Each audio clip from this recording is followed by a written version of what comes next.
maber Nyakaramogi odiochieng' ma kawuono tarik chieng' tich abich kama weche mathoth dhi nyime ka chenro kata ikruok osebedo motelo ne ik mar Papa Francis e pinyno mar Vatican mabiro timore odiochieng' makiny kama Ramogi TV biro kelo ne chenro achiel kachiel mana kaka dhi nyime e pinyno mar Italy mano bomano mar Vatican. Nyakaramogi bende kopogore koda mano jatend piny William Ruto otieko limbe mare mandala 4 e piny mar China kama bende winjruok mopogore opogore obedoe e kind piny Kenya kachiel koda piny mar China. Warangane moko kuom weche mawamiyo pek.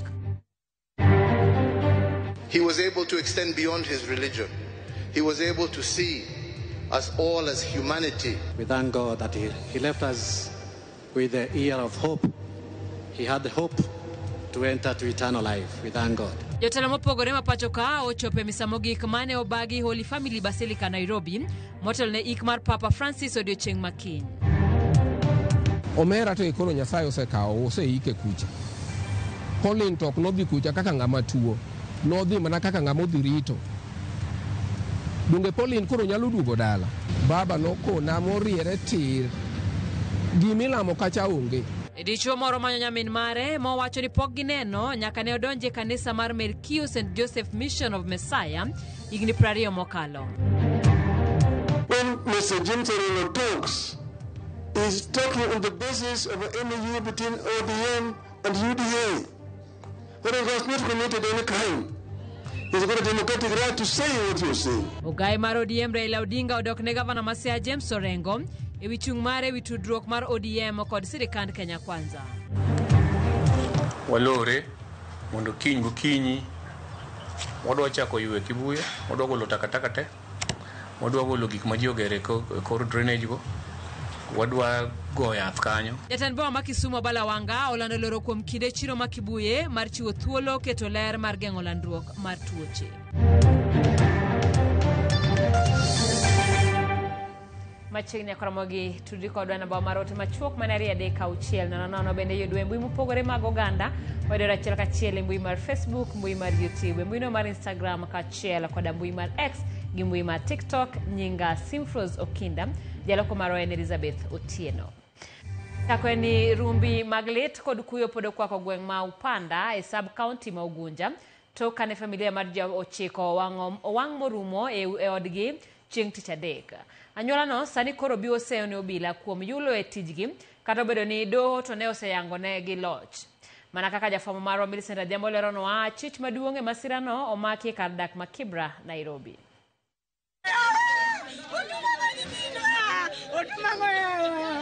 Nyo en mach makakni mani oyoyo oko familia mar ji ochiko moting'o nyithindo 7 kanyakla gi jonyuolgi e gweng' ma Upanda, Sigomre e Ugunja. Dala mani opong' gi mor kod chia sani odong' gunda ka Leonardo Chieng' Opondo ywago min mare Richard Opondo gi familia ni duto kowacho ni obila ne orem winjo duond doho kotenore kod ywaruok e wi loho mane owadgi ni godo gi jago manyinge Christopher Okelo Owino. Bende sechegi anyuola margi wacho ni monj makamano mano tudore gi weche lowo ne inyal geng' ka gisiemo lwetgi ne obila kuom ne rem kaundamo makare kata obedo ni lipode mag buok ne osechwalnegi moriwo nyaka chik mar doho. Kata ne bedo natino wachin ne gi kaw matek ne gima mauvu motimre sani ne dako timre nikech ne dongine no ka osias ne watero ne ga barupe gi to eno kaw kano okana kani ofise kanyo to koter kamoro be nitere ko wacho nati ni ritarita koro mane mo winjo ka wacho ni police o nego nyawo itije. Bende kata mana od Leonard owuon ne igeto kata kamano jatij dalane ne onego majno kapok olandore gino makoro pod oweyogi gi luoro kod buok mathoth. Wan kod sida nikech ineno kama wantiere ni wachal refugees nikech kata sani ki bet ka to ibeta ki ufia ni ng'ato biro bobiro tongi gotieno bobiro monji. Tend kaunti ma Siaya osingo mar biro siro chenro mag iko ringre jogi mochan timore tarik 2 dwe mar abich ka familiani kwayo kony mag yudo sanduge mag ik ting'o ringre jogi duto kowuok e od kano ringre nyaka dala chulo omenda mag od kano ringre to kod bende gero ot manowang'. That the county government of Siaya will work with you on this journey. This is a very difficult journey for the family. We are well aware. So please count on the support of the county government as we go through this journey. Wan gi kaka wanyalo tingo del gi kwa goli mochwari bili bro bede, sanduge bro dwaro chiko, buche bro dwaro chiko. Magi te gin gik madwaro pesa, omiyo joluo kwayo. Ngata man go konyo mago. Mondo wane kaka dwalo gini. Nitie ot manchano chako gero. Kwanyalo yudo kony butiek tadono.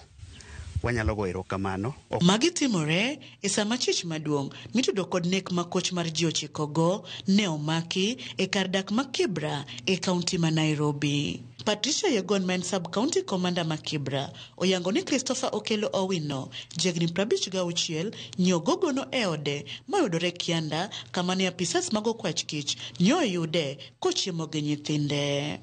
Meko mare obiro mana bang' jogwengolo maling'ling ne chich ni ne owuok Nairobi e yor apanda kodhi pacho kuma ne ochopo e otieno mar chieng' tich ariyo kendo gweng' ng'wech kodok Nairobi tok timo tim torano. Bende joneno lieko ni ne ochoko jolemo e dalane ma Kibra bang' kane jogweng' osewang'o ode makaluo tok ne obila ndhiyo minode. Ewi mano okwach kich bende koro mako simbe mar ong'we yamo mar biro konye timo nonro ka ichich ni ne otiyo kode e yore tudruok mag chano njore makamano. Obila ma Kibro yango ni achijno koro gitero tesendo obila ma Ugunja e Siaya kuma ibo chwale e nyim doho mondo dadhoge kotino kod maundu makamano. E sama nonro sani omako mach, jalup komishona maurito sub-county ma Ugunja bende singo ratiro ne familiani kata kamano owacho ni gidwaro kinde moromo mar timo mano. Bado sisi tunafanya uchunguzi. Wale wote wamehusika, hata wenye walikuwa wametoka mbali wote tutawasanya pamoja, tutawapata. E sama gweng' ni ikore mar kowo ringre familiani e kar yweyo margi mogik dwe manyien, kalit kod kuyo margi biro kawo kinde mondo changi, ywak maduong' ma gin godo en mar yudo ratiro e wi masira makochno. Millicent Adhiambo, Ramogi TV, Sigomre, Siaya County. Ogai mar ODM Raila Odinga koro wuok oko motegno kendo dok ne gavana ma Siaya James Orengo gi nyawadgi ma Kisumu Ngire Anyang' Nyong'o ewi tiyo e twech achiel ma ODM tiyogo gi sirikal mar Kenya Kwanza e bwo broad-based government. Ogai mar ODM Raila Odinga koro wuok oko kadok ne gavana ma Siaya James Orengo gi nyawadgi ma Kisumu Ngire Anyang' Nyong'o ewi chung' ma gisebedogo kaluwore kod tiyo twech achiel e kind duond bura mar ODM gi sirikal mar Kenya Kwanza e piny owacho monywando oganda duto kata broad-based government. Odinga ne okone katiba mar piny Kenya oyiene ng'ata golo pache ka okone onge ketho Orengo osetimo nikech weche ma osebedo kowacho gin mago mamulo gi rimiti mane ODM obedogo gi jatend piny Kenya William Ruto. When Mr. Jim Terino talks, he's talking on the basis of an MOU between ODM and UDA. Orengo has not committed any crime. He's got a democratic right to say what you're saying. Raila mane lose gweng' makakwajo ke kanchudu bura makarachuonyo e kinde nyasi mar iko mama Priskela Koyo ma en min od ker machon maluo manosenindo ker Koyo pien bende ne odok ne gavana Nyong'o e weche telo mag loch mar koro gwenge ka okoni mane chung' mar duond bura mar ODM nikech sirikal pok oketo kenge mowinjore mar neno ni loch mar koro gwenge tiyo kaka owinjore. When Professor Nyong'o speaks about devolution, he is talking the language of ODM. And I said it when we were in Siaya.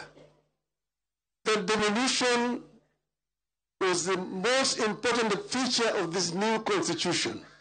Devolution has not been implemented the way it should be implemented. That's why the people are not reaping the benefits of devolution. Gavana ma Homa Bay Gladys Wanga gi jagoro mongirore e migawo mar rita Dr. Raymond Omolo ma bende noyuoro kinde nyasi mar ikono ne osiro sirikal ma kanyakla ma giwacho ni osekelo lwasi makare pachoka mar timo dongruok ne jopiny kaka owinjore. Chien kacha piny nyocha obedo matek kabisa. Mabiambo gi President William Ruto obedo piny kaka jodong piny. Mowacho ni piny ni Kenya en Kenya di achiel. Kenya en Kenya achiel. Ere kaka wanyalo riwore mondo Kenya obed motegno, mondo Kenya odhi mbele.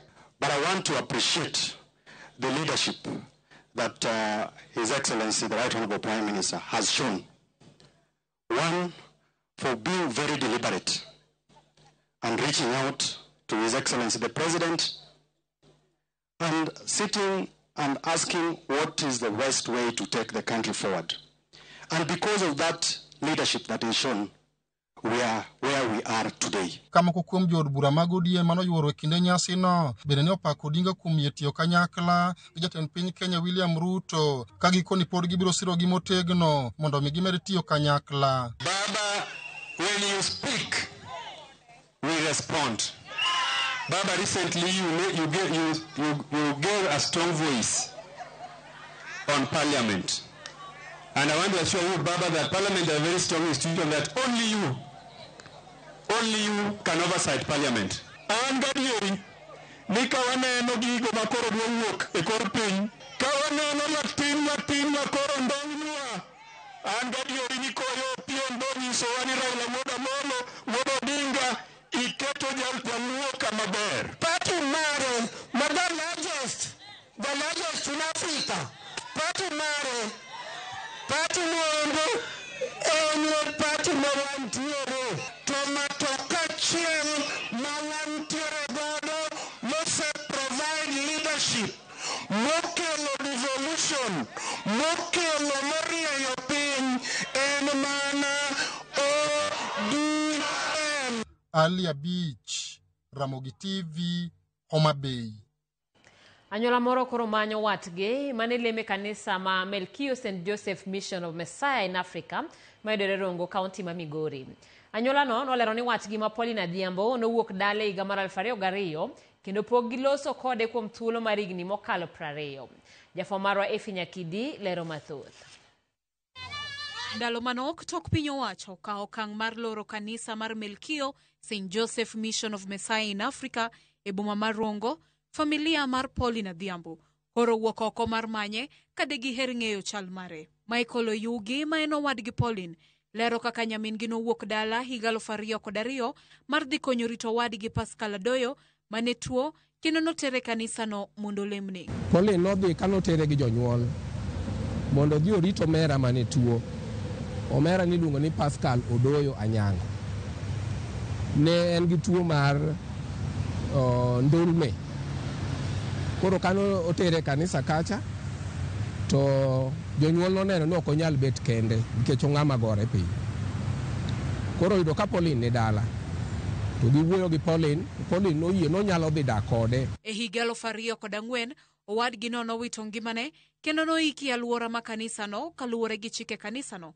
Kata kamano tok iko mare Pauline nokodok dala. Kochopo higa mar 2004 to omera mane tuo ni otho. Kotho to ike kanisa kanyo. To nene familia kata jogweng' kaka oganda ka ng'ato otho e oganda to ji ng'eyo ni ka ng'ane tho nitie. Ne otho kamano to tho neno ne ouma ok nowachi. Minwa gi wuonwa ema nowuok modhi e iko mar nyathini Rongo kucha. Oike koseike to Pauline koro nochalo bedo ng'ama obedo converted. Koro noneno ni mondo odong' e kanisa kanyo lem. Higni nokadho kapod ne gin gigeno ni Pauline biro duogo dala. Gino mapoko timore nyaka kawuono. Min Pauline to komachielo nomako chung' ni nyare ne ni kama kare. Abedo gi baba piny ka mama pod onge. Ma penjo baba nto baba omera to koro Nyasaye osekawo oseike kucha. Pauline tok nodhi kucha kaka ng'ama tuo. Nodhi mana kaka ng'ama odhi rito. Dunge Pauline koro nyalo duogo dala. Tachaka penjo baba to kanisa ni in ng'ama nyodhi kucha. Be gilamo Nyasaye madieri. Baba nokona moriere tir. Gimilamo kacha onge. Mama nokona ni kanisa kuma gintie cha kucha ber, gidak maber, gipuonjo gi tije mopogore opogore gi somo. Koro abende naneno ka mama kano osegarie tabe nadugo mabet chien to baba be naneno ka chalo gima ok nodwa ni mondo wachno. Motelo ne wuok mare dala, Pauline ne nigi nyathi mawuoyi. Steve Odhiambo Anyango, masani jahigni 26, lero kaka kanisano ne chalo e kinde manodhi manyo mingi. Mokwongo idonje gate, ipenji penjo mang'eny, ilonyo wuoche, seche milonyo wuoche tidonjo gi tiendi nono. Kanyo endo chiemo at least ne chiemo bet bere matin, lakini koro shida ne kar nindo. Ininde simiti, imondo wuok gokinyi kidhi e kanisa. Gima ne gikona ni mamwa nowuok 2016 nodhi Tanzania. Ni gin gi kanisa moro branch Tanzania gigero ni kanisa kuro. Kanyo ne gikona ni mamwa nowacho ni kadhi kanyo mondo adak kanyo endo ni mano e dalawa. Chal mar ngima e kanisano e gino manomiyo Steve omanyo yor wuok modok dala. Dwaro mare maduong' en ng'eyo chal mar ngima mingi kod nene. Wirani osebedo kod peke chunye kuom bedo maonge min higni go duto. Anyalo nyise ni mondo duog dala, pod wagombe ni mondo duog dala, at least wabede kode, nikech ne nyaka achiel e kind chuo. Koro koduogo dala, at least wanyalo bedo mamor. Mostly anyalo bedo mamor kaka nyathine. Nikech ngima ma kionge mama ok en ngima mayot. Efi Nyakidi, Ramogi TV, Nairobi. Erokamano ahinya Efi Nyakidi kuom lipodno. Wageno ni min nyathi biro winjo ywak nyathi mondo chak wuoth madok pacho. Kapod wantiere weche mag kanisa no, en ni kanisa mar Lejo Maria oketo ler ni gionge kod tudruok moro amora kod kanisa mar Melkio St Joseph Mission of Messiah in Africa mayudore e sub county Marongo ma itudo kod puonj magalagala. Piny owacho gi sani nono kanisa no Marongo kod mar New Foundation mayudore e county ma Kilifi ma bende itudo kod puonj magalagala. Jojo mani kod mathoth.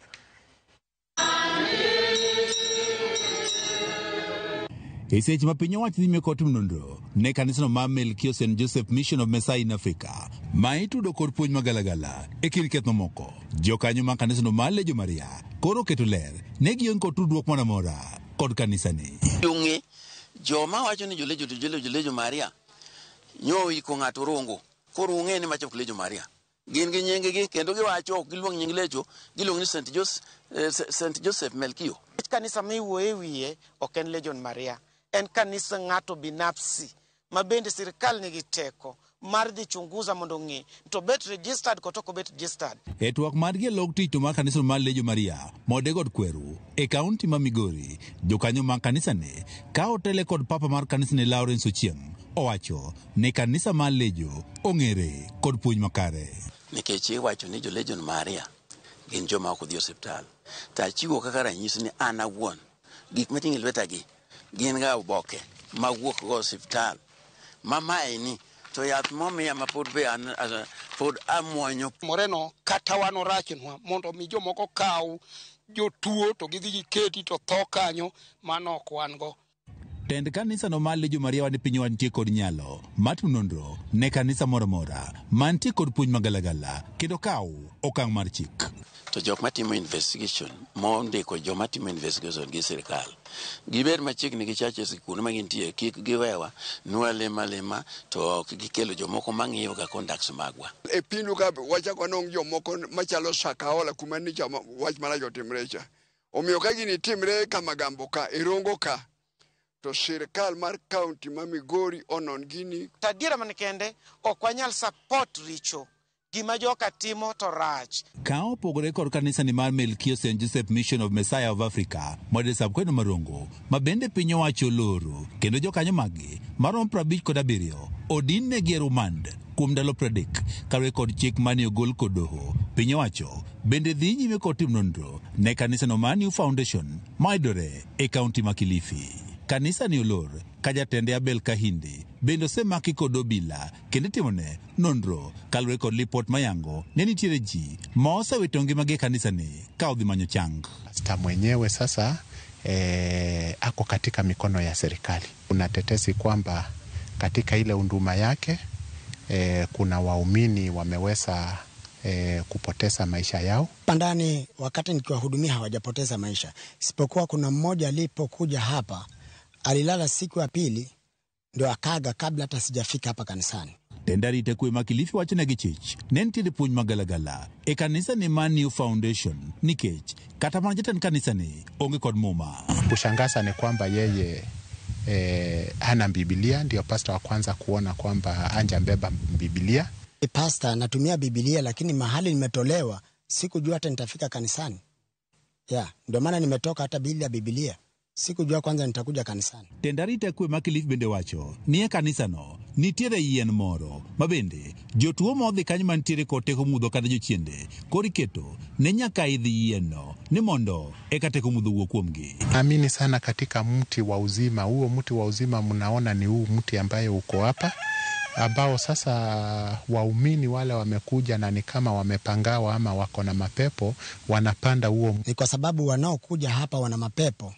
Wanapofika pale na kupanda, mapepo wanawatoka. Sasa nitaita mti wa uzima. Penjo thoth malod kalore kod bedo makanisnigi machalo puny magalagala e kind oganda. Seche magi timore, jotend kanisni to pod oram ne piny owacho onego wegi mondo giritre kendgi. George Juma, Ramogi TV. Kawadhi nyime ni oganda din Jokopere mapacho kwa odiochieng' makawuono nobago nyasi mar alam na kanisa ma Holy Family Minor Basilica ne ringre mosenindo Papa Francis motelo ne ik mar odiochieng' makiny Vatican. Jodolo kod jotelo mopogore pacho kano yuago Papa Francis kaka jakwath makare manosiko kalando kwe e piny mangima. Jafo marwa Antonia Chayo ni kod ler. Misa mogik milamo nego ringre mosenindo Papa Francis manen jatend Jokopere piny mangima otimore. Kendo jodolo, jotelo kachiel goganda Jokopere noyuoro alam kamano. E nyasi mar alamno manotele gi Archbishop Bart Van Megan maen jawache lo pop pachoka nopar Papa Francis kaka jakwath manotayo kanisa Jokopere piny mangima e yono makare, ka bende nopar kaka jadolo manochung' motegno e lando kwe gi ratiro e piny mangima. But one thing that crossed my mind, and it was mentioned by the Honorable Chief Justice, but also by the President, they used both that expression of being the Pope, the voice of the voiceless. And now something very symbolic happened. At the end of his life, Pope Francis lost his voice. We are gathered here today as a family of faith to commemorate true shepherd, one who walked humbly with the Lord. Jodolo mopogre mawuok e kanisni mamoko pacho kae bende nochwalo otegi e kind alam makamano ka giparogo Papa Francis kaka jal mane jambola. He carried with him great virtue of humility. He was a peacemaker. He showed mercy to all. He was a voice of the voiceless and impacted the world in his time. Jotelo mapacho kae kanotelne gi jatend piny machon Uhuru Kenyatta bende noparo Papa Francis kaka jal manohero riwore gi oganda duto e piny mangima, ahinya to diere manotimo limbene e piny Kenya kae. Everywhere he went, he just said simply, just pray for me. Pray for me. Pray for him to be able to do what he was doing. He was able to extend beyond his religion. He was able to see us all as humanity. He didn't pick and choose. And even the most vulnerable and the most outcast, he was able to ensure that they were given solace and comfort. Moko kuom Jokristo bende noyudo thuolono mar lero moko kuom gigo magiparogo mosenindo Papa Francis. Pope mosenindo ni gima wanyalo parego en bolruok. Kiwinjo gik ma ji mang'eny owacho e kanisa, ne en Pope mobolore. Koro apani ngimane biro puonjowa ni wan bende wadag ka joma obolore. To sana ne jotelo makanye ma pinywa ka be odag kotimore nade obolre. Mano e gima aago maduong' kabisa e ngima Pope. I had the privilege to go to Rome and see him and personally greet him. And the humility I saw in him and the smile that I saw in him is a remembrance for me that he's a servant leadership to all of us as Catholics And the fact that the other thing is the Laudato Si encyclical that we are celebrating 10 years of our anniversary that talks about the care of our environment. To e pinyno mar Vatican, jopiny nodhi nyime gi neno ringre Papa Francis e kanisano mar Santa Maria Maggiore Basilica ka midhiambo ma kawuono e odiechieng' mogik ma jopiny nie gi thuolo mar neno ringre Papa kapok olor dho sanduge. Ik mar Papa Francis ichano timo odiechieng'no makiny e kanisa mar Santa Maria Maggiore Basilica mayudore e pinyno mar Vatican kotelne kod Cardinal Kevin Farrell masani en jatend chenro mar kanisa jokopere e yorno makojolo.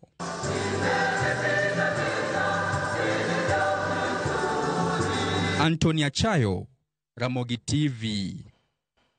Erokamano nyal Antonia Chayo, mano bende report materowa e yweyo mokwongo. Chenro en mar ang'ich aneno kanyo kuoro ote Ramogi TV an jadolo wuod Asita.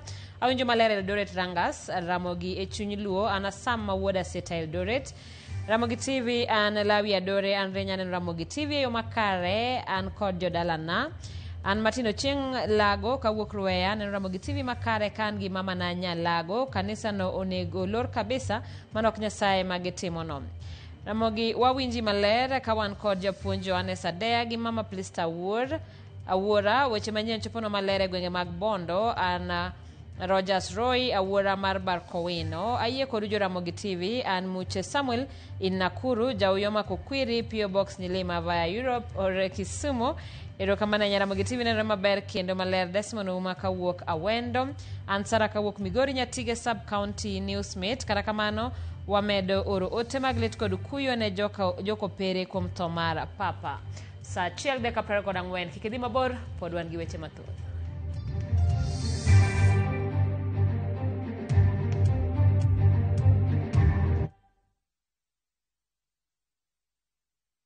Bedo ng'ama duong' miyo ibedo modicho odiechieng' te. Ai, to makete matek moloyo. Inyaka to watine ka tije mag ot. Kata kamano, akunga yweyo gi math mayom to mit mar Steam Energy e seche ma ikra timo magi duto. Med teko.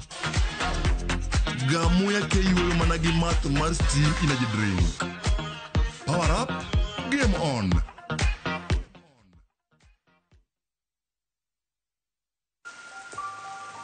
It starts with little moments of courage. To stepping out into the new world with confidence. Taking leaps of faith. Spreading your wings and soaring to new heights. Your mother's love is with you wherever you go. Stay soft. Nothing lasts like mom's love.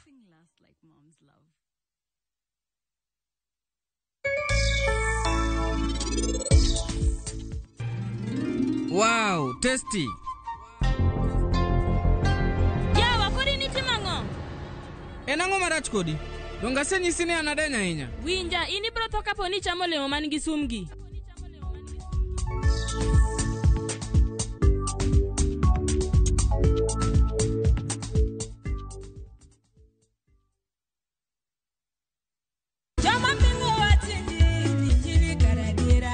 Kar chakruok, wach ne nitie.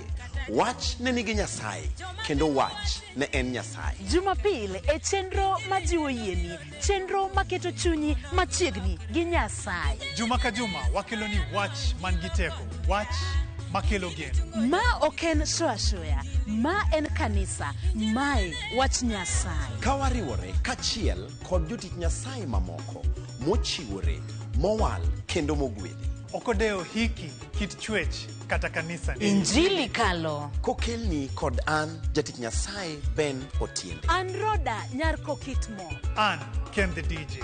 Wan kai nikech injili mitnwa. Wan ka nikech herane mosiko. Wan ka nikech in. Injili kalo manera Ramogi TV.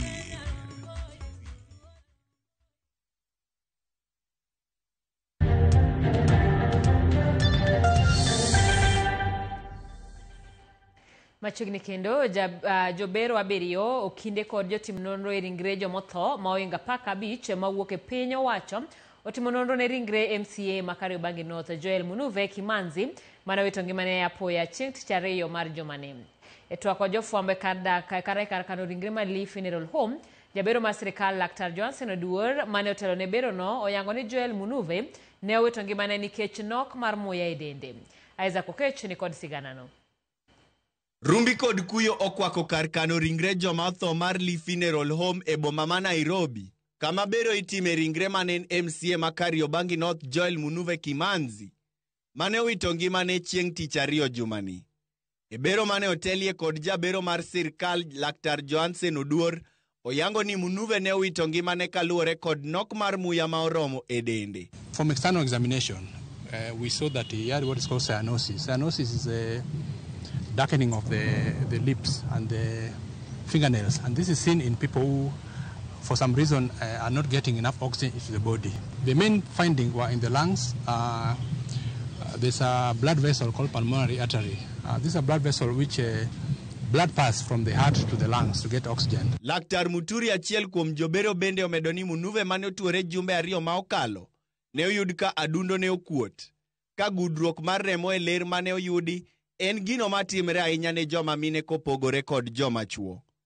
Ka dibed ni gini okel kod bedo mang'eny kod huyo e ndege kuom seche malach. We rarely see clots in men. Men don't have DVT. Women generally, because of their gynecological issues, they have DVT. So some of the cases is, as I said, sedentary sitting. When you sit for long periods, if you fly for long flights, we had this, the late had flown to Germany, back to Zimbabwe. Bedo ni tho Munuve en mano ma okwak kod siasa kendo manie rang'iny mamalo. Laktar Johnson owacho ni moko kuom nyinyo mag del osekaw kod jobero mag familia Munuve kod mago mawuok e okwach kich mar konyo timo nonro matut. Being that it's a very political, high-profile death, and there are so many questions which are there, we decided to take some samples for just to clear any doubt about his cause of death. MCA Makileleshwa Robert Alai owacho ni tho makama en puonj ne oganda duto ni ber rango midhiero manie del mondo oresi kapod chon. We can seek to get closure over this matter. I hope that it brings peace to all of us, especially the political family, where there's a bit of a turmoil on who really killed him or what really killed him. But this is a very big lesson to us, that our friend had something which was hurting him or which was killing him slowly and he was not aware. Okil Danstan Omari ma ochung' ne familia ma osenindo Munuve olero ni lipot ma ogik ibiro chiw kod familia bang' ka nonro duto osetieki. Once that we get the final report, the family will decide on how to deal with the final report. But for now, the results that have been announced by the doctors are the results that the family has. We shall discuss, we shall look at it, then we shall address either tomorrow or the next day. Isaac Okech, Ramogi TV, Nairobi. Aput mar manyo commissioners manyien mag IEBC otieko chenro mar goyo kogno jogo mane ochwalo kwayo mar bedo commissioners mar duol mochung' ne yiere pacho ka IEBC. Jakom mar apundno Laktar Nelson Makanda osungo chenro makamano kaka chenro mane otime yor ayanga kod lony mamalo kendo nyiero bura mane ochwalo e doho mar mondo wit oko chenro mar manyo commissioners mag IEBC makweth mare osebedo katayo kaka jafwambo marwa Chris Owino leronwa. Jakom aput mane ochuog mar manyo commissioners manyien mag IEBC Dr. Nelson Makanda ochayo bura mane ochwalo e doho kod riwruok mar Operation Linda Jamii mar ng'ado oko chenro mar goyo kogno jogo mane ochwalo kwayo mar bedo commissioners mag IEBC ewi weche mag deo wang'. I come from Kuria, Mr. Chair. Ka otwa kod jofwamb weche bang' tieko chenro makamano, Makanda odok ne kweth mare ka oleron chenro mar manyo commissioners manyien mag IEBC ne otim e yo ma ohuyanga kendo ma onge deo wang' kata weche mag siasa. They can go to court if they so wish, because Kenya is a democratic country. But as far as we know, we have conducted this process according to the law. We have paid serious fidelity to the requirements of law. And this panel here has a serious advocates of the High Court, members of law society of high repute, and members that are professional people of high integrity, and we have all conducted this process in the open. E bura mare e nyim doho, ogai mar Operation Linda Jamii Professor Fred Ogola wacho ni moko kuom jogo mane odadhogi koda put mar Nelson Makanda ka Charles Nyachae kod Joy Mudivo osebedo jokanyo mag duond bura mar UDA, gino ma omiyo gidhi yiengore nyakonchiel. Dr. Makanda bende okwedo weche mosebedo ka fung'ore e mbui mag tudruok ni aput mare osechwalo nyinge 4 jatend piny William Ruto mondo puodh achiel kuomgi ka jakom manyien mar IEBC. You are the journalists and you are the media people. You can tell us the sources of those names. We do not know where the names have come from. What we know is that we still have names of 111 and 11 names for chair that we have interviewed here, and those are the ones we are going to consider and forward the names of 11 people to the president. About the other names, we do not know the source. Makanda wacho ni aput mare e kachano romo e ndalo mabiro mar goyo mbaka e nyinge magibiro chwalo ne William Ruto kapok ochopo tarik 11 dwe mar abich higani. We were given 90 days by the Act of Parliament. The 90 days expires this Sunday, and so we sought to add some more days, and the Parliament graciously gave us 14 more days, which end on 11th of May. And so by 11th of May, we will have given the names to the President, and the President then will forward the names in accordance to the law. Bang' tieko dayo dhoji maromo 111 mane ochwalo kwayo margi, with mar Dr. Nelson Makanda koro biro chwalo nyinge 2 e lemo mar jakom mar IEBC kaachiel gi nyinge mamoko maromo 9 e lemo mag commissioners mag IEBC e jatend piny William Ruto. Bang' yudo nyinge makamago, jatend piny William Ruto biro gwelo ng'ato achiel mondo obed jakom mar IEBC kaachiel kod nyinge moko 6 mondo obed commissioners mag IEBC kendo terogi ne od bura. Chris Owino, Ramogi TV, Nairobi. Jatend piny William Ruto otieko limbe mare mandala 4 e piny China kawuono, kamano limo kuonde mopogore koting'o kuonde hemko mag nyiso kido kaachiel koda timbe jo China. E odiechieng' mar 4 kendo mogik e piny China, jatend piny William Ruto nolimo log tich mar kambi mong'ere kod gundho mwandu manyasani mar Contemporary Amperex Technology Limited mantiere boma ma Ningde. Kane ocherore i kambino, Ruto puoyo tich maler ma kambino motelo e piny ngima e loso batteries mag nyamburko matiyo kod stima magisetemo chiegni higni 10 sani.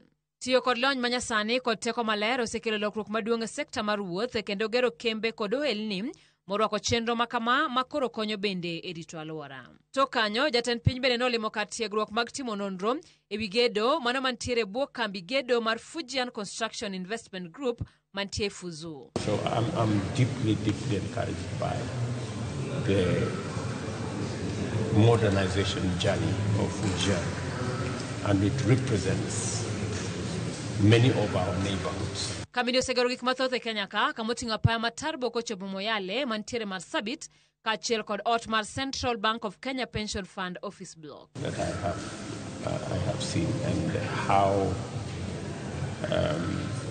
proper planning brings together decent dwelling places, housing for people that carries with it dignity for citizens.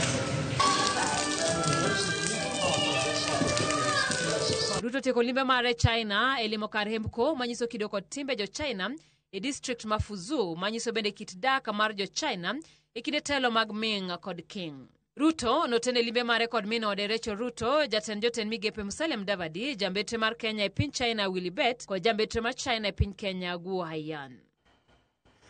Meneja maboma ma Kisumu Abala Wanga ogolo chik mar loro chiro Kibuye kuom kinde kaluwore gi chido ma chirono gino maketo ngima oganda kaachiel koda johala kama ng'aw. Abala wacho ni giloro ni mar onge choche mabeyo, dinruok mag odundu mag minyaga kod bedo ni johala uso nyake kuonde moketi mondo ji owuothe. Magi duto wacho ni keto ngima oganda kama rach kendo ginyalo gamo tuoche, ahinya to kinde ma koth chwe pacho ka.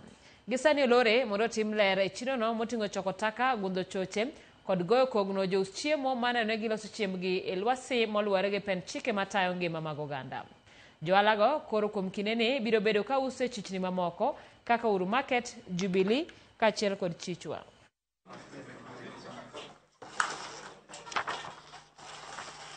Jo Department of Public Health, ma city gi county government, wacho ni nitie cholera. To ka cholera nitie to waseng'iyo chiche te, wayudo ka standard magi ok richo, except ma Kibuye. Kibuye takataka opong', chocho lil, drainage works opong', ji kuonde miuso chiemo ok ler ahinya, kuonde minyiewe chiemo to Kibuye market maduong' madil gi gik chiemo mitede udi, gik ma ji dhi chamo. Koro wacho ni kawuono walore mondo kiny gokinyi wadwa chako ywe Kibuye, wadwa golo takataka te, wadwa golo gik ma ji ogere kor drainage go, wadwa go yath kanyo kuom ndalo machuok mwakete maler, bas kore kwa chako wayawe kendo. Koro wadwa lando ni chieng' chiro ma Kibuye ma Jumapil idhi tim Uhuru Business Market. Wachakwa kauyo machielo anano ka otomuolo Ramogi an Tabu wang'e tindo kawuok Ndhiwa pinye morumo sirikal ogol chaka ola okorongo wago mos ne jokopere ma Jen Matengo kawuok Chama Bare an Morin Nyarasembo kawuok Simenya neno maler lakini pate ma yao kanisa onego sirikal onon maber Ramogi ler anene kawuok pinye oyie popo nigi kwe mapol kawuok Kindu Bay wawinji maler an Matino Chieng Lago kawuok Rweya poda kete Ramogi TV an gi mama na Nyalago Ramogi TV ler ma an Jen Matengo kachiel gi mama na Pamela Matengo gi baba na David Matengo wa Mor Hai Ramogi Mapa Trobas Nyakwar Masai from Kagano Bwanda wan Ramogi News gi mama na kod Wetena Levis kod Junior walem ne kwe ne Kenya aworo gi majo lemo moko timo kiwenyi gi kanyo Removing TV Ramogi TV an Ken kan Kilifi County Signal Chendo alwara mar Mutwapa erokamano Ken kuom ote makamano wabiro rango ponono ni masinde wa nigi ng'ikruok Nyakwar Ramogi waduogi weche mag tuke.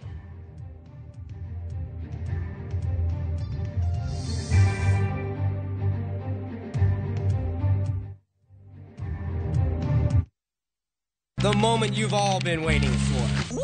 Welcome to a world of endless kids entertainment on View Sasa. We'll arrange a new secret meeting.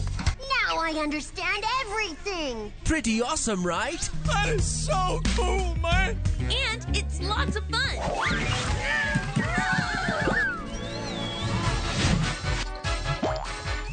This is the ultimate destination for your kids' learning, fun, and enjoyment. The greatest meal ever is ready for oven time. That's right. Let your kids enjoy unlimited entertainment only on viewsasa.com.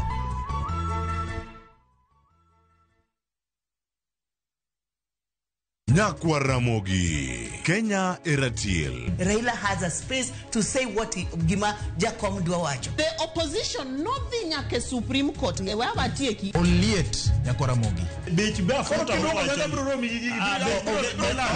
Jumapil ka Jumapil. Ana chungo mama Ratil ka del war piny. Ka adwani wa discuss kaka Kenya dhi. Winj twak mago Ratil piny. One was got in opposition. One was got in opposition 50 years. Mayo kiparka kele wich bar moro UDA onge kama pose donje adoni penje bati koso donje kona mane sachiel gi nusu tieno siasa mar piny Kenya en siasa koso dongruok kai kelo ni kod George Bati kik bai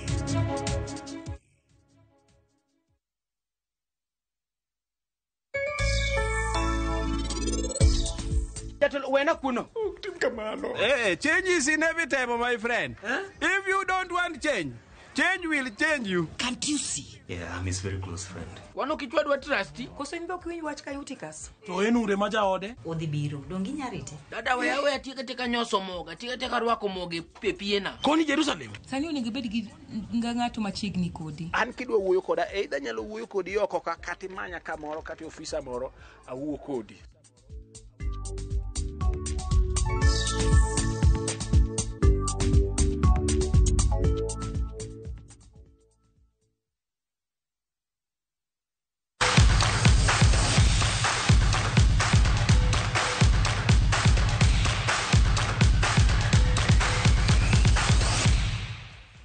Machiegni weche mag tuke kama kocha mar KCB FC Patrick Odhiambo nyiso jotuke mondo oket maino margi e tuke duto modong' kapok season ni rumo, motelo ne tugo e kindgi gi klab mar Police FC odiechieng' makiny. Odira mokalo klab mar KCB nowuok amodhi gol 1-1 gi klab mar Mara Sugar e tugo ma kochano dwaro ni jotugo jiw iye motegno odirane. KCB omako thuolo mar 5 e chung' mar Klepe. E tuke mamoko mibago odiechieng' makiny, Kariobangi Sharks biro rakore gi Bandari ka Posta Rangers biro rwako Murang'a Kenyatta Stadium. Leopards biro chalre gi Bidco e kinde ma City Stars biro tugo gi Shabana FC. From whatever I'm seeing from the training sessions, from the first day, we came back from after our match against Mara Sugar. We've been doing well. The guys have been very positive. In every session we've been taking, they've been very positive in everything that we are doing. And I hope everything that we've done in the training is going to reflect. Club mar Kayole Starlets manyaka sani oseidho lig maduong' mar Wakeini noyudo mich kowuok kuom jakom mar riwruok matayo tuke adhule pacho ka Hussein Mohamed kaachiel gi seneta mogwel Tabitha Mutinda. Club nosingo mar laro kombe maduong' season manyien. Tutazidi kutia bidii tusikuangushe. Tuta make sure tumebeba hiyo kikombe ya Premier. Niseme tumefurahi sana siku ya leo kwa sababu FKF President Hussein Mohamed amekuwa na sisi, ametembea na sisi, ametembea na team ya Kayole Starlets. Ametuletea zawadi nyingi, ametuletea uniform, mipira, ametupanga pia financially, ni jambo ambalo tunashukuru. It gives me great pleasure, of course, to be here with the Kayole Starlets and to congratulate them for the excellent work they've done throughout the season. And for the entire team, hongera for joining the Women Premier League. The Federation is going to do everything it can to support women leagues across the country. Karamogi mano bende makelo wegi komar weche manyien maga ng'ich welo erokamano kuom kawo thuolo mari mar bedo kodwa e chenro ni wanenre kendo e weche manyien mag oimore. Saa 1:44 nyinga Simfros Okinda, jaloko marwa en Elizabeth Otieno.